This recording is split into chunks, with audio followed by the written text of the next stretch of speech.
Hi guys! Welcome back to our channel. Pagod na pagod ako ngayon kasi nag-ayos ako dito sa backyard natin kasi medyo matagal-tagal na hindi kami nakapagpa-dine in dito sa mga rason na hindi natin may iwasan, like yung may mga langaw, umaamoy yung mga alagang hayop ng mga kapitbahay natin. So medyo naglaylo kami. Nag-isip ako na mag-ayos ako sa front yard tapos doon na ako magpa-dine in. Naging okay naman kami sa harap pero marami pa rin talagang nagre-request ng ating backyard since eto talaga yung sinimulan natin na pag dine in ng dati, diba? Tapos ito talaga yung pinaka garden at maganda naman talaga yung ambience dito.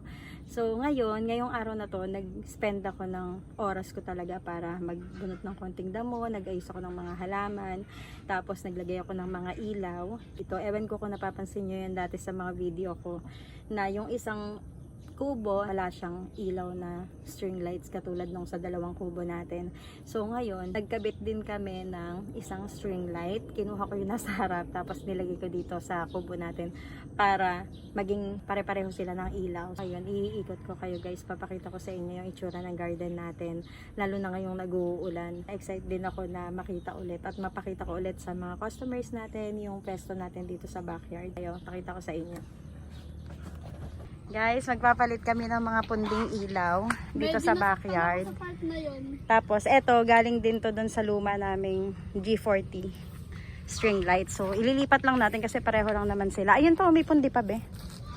Sa gitna. Eto. Ayan, kukumpletuhin natin. Tapos, magdadagdag ulit tayo ng panibagong G40 para naman maitawid natin dun sa kabilang kubo. So, yan. Ay, parang binilang, no? Parang sakto. Mamaya, pagbukas natin ng ilaw, mas maliwanag na. Diba?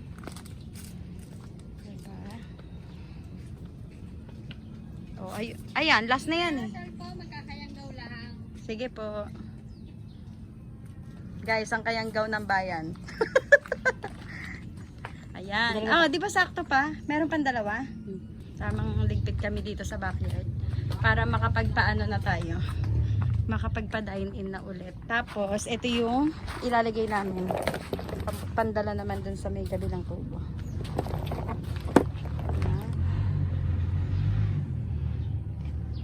Ako ng mga damo kanina kasi sobrang dami talaga nila. Tapos mga crotons doon sa kabila naman nagtrim ako. Tapos dito sa gilid, dito guys sa gilid, hindi na talaga maiwasan yung mga damo. Ayan oh, talagang ang hahaba na nila. Pero baka bukas gumising na lang ako ng maaga para matrim ko din tong mga crotons dito para maging maaliwalas. And ayan, hindi ko pa siya na dadamuhan. Pero dito guys, okay na yan. Nagwawalis-walis pa rin ako. So, ayan, ganun pa din. Tapos, ang ginawa namin, meron kasi kaming isang habang string lights na ganyan, na luma na, nakasabay nitong mga to. Tapos, konti na lang yung gumagana doon na ilaw. So, naisip ko, nakunin na lang doon yung mga gumagana. Tapos, ipinalit namin dito sa mga pundi naman. Tapos, itong unang-una nating kubo na pinagawa, nung naalala nyo, bago pa lang ako nun sa YouTube, pinagawa na namin tong kubo na to. May nag-sponsor sa atin. Thank you nga po pala ulit dun sa nag-sponsor sa atin. And pangalawang build na to kasi yung unang-una 4 years ago na pinagawa to, syempre nabulok na yung mga kahoy, and eto na nga yung pangalawa. Tapat na siya ng maliit na kubo. So ang ginawa namin, nagdagdag kami ng isa pang string lights. Yan. Tapos, etong pinaka-kubo na to, which is para sa akin pinakamalaki, ay nilagyan na rin namin ng string lights. Ayan o. Makikita nyo hanggang dito sa gitna. Gusto ko lang na pag nagbukas kami mamaya ng ilaw, eto na lang lahat, puro string lights na lang lahat no mga ilaw dito. So, wala nang mga bombilya na ganyan kasi hindi rin siya maganda kapag sa picture. Tignan nyo guys, ang dami kong ititrim na mga halaman kasi humaba na talaga sila. Pag talaga nagsimula yung ulan, ang bilis humaba ng mga halaman, ng mga damo. Tingnan nyo, may puno pa ng papaya. Ang ano agad ng mga halaman, ang lalago. Tapos ito guys, tingnan nyo, yung fire stick natin puro damo na sa ibabaw. So yan yung mga aayusin natin. Ito gusto kong paputulan, pero hindi natin magawa ng isang araw lang kasi nga paulan-ulan halos everyday. kaya hindi rin kami makakilos ng maayos. So ayan, nagpapatugtog ako kanila dito nung naliligpit ako. So ayan pa yung mga kailangan natin gawin.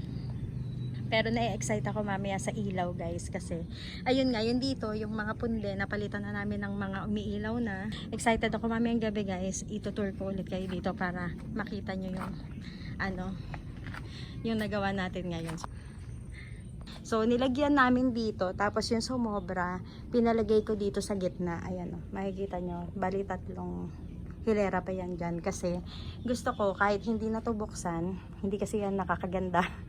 Kahit hindi siya buksan, makakakain pa rin yung customers natin kasi maliwanag na siya, nabigay nitong ilaw na to. Kasi naisip ko, yung isa dito, di ba, yung kubo natin dyan, maliwanag na siya doon sa ilaw na yon, yung may isang nakaganyan lang tapos palibot sa kanya. So dito naisip ko, magwo-work din siya mamaya kapag binuksan namin to, tapos hindi na natin bubuksan yung ilaw na yan. Tatanggap na kami ulit ngayon ng magda-dine in dito sa likod, kaya excited ako, inayusan natin yan ng konti. Kahit umuulan-ulan, pinaghandaan namin yan kasi ang dami na rin talagang nagre-request ng backyard garden natin. Hi guys! Ito na yung garden natin. Grabe, parang na-miss ko rin mag-video dito. Shout out sa Kuliglig.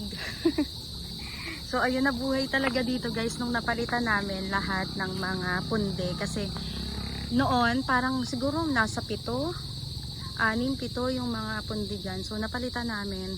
Tapos pati yung nandito, kaya lumiwanag ulit dito sa garden natin sa likod. And then dito, ayun pa rin, 'di ba? Kita pa din yung kainan natin dito. And yung ginawa namin dito ay mukhang effective. Tingnan nyo guys. 'Di ba? Yan talaga yung pinupunteriya ko na hindi na kami magbukas ng ilaw dito kasi pagka nagpi-picture hindi siya masyadong maganda. So, nung ganyan, ito yung liwanag niya ngayon. Ayan, mukhang okay naman. So yan, nakakatuwa. Guys, happy ako dito sa natin. Sa garden natin ngayon. Dito, ganun pa din. Pero dito meron naman silang option dyan ng ilaw kung gusto nila. So yan, ayan na itsura ng garden natin ngayon. Grabe, parang na-miss ko din. Medyo matagal kasi kami guys na hindi nagpa-dine in talaga dito. Tapos ito, first time ko na nilagyan ng ilaw and I like it. Sobrang ganda. Feeling ko, medyo nadidiliman lang ako siguro kasi nasanay talaga ako na may ilaw sa gitna. Pero, okay lang naman. Well, choice naman nila yan kasi pwede naman nila yan buhayan, diba? So, yan guys, ang ating garden. Happy ako dyan. So, for sure, marami ring mahahappy na mga suki natin kasi gustong-gusto talaga nila mag-ano dito sa backyard. Gustong-gusto talaga nila mag-dining dito. And dito pala guys, ito. Dati meron dyang mga crotons, pa ganyan. Tapos ang pinakadaanan namin is nandito. Tinanggal ko yung mga halaman dyan para dito na lang didiretso kasi medyo madulas na dun sa part na yun. Kaya inaano ko rin kasi baka madulas yung magsiserve. Kaya inano ko pa yan. Tinanggal ko dyan, tapos nagkalat ako ng bato. Tapos, yan nandito, yung mga halaman natin ay unti-unti, araw-arawin ko pa rin yan maayos. Napa-update tuloy ako ng backyard garden natin. So, yan ang itsura ng garden.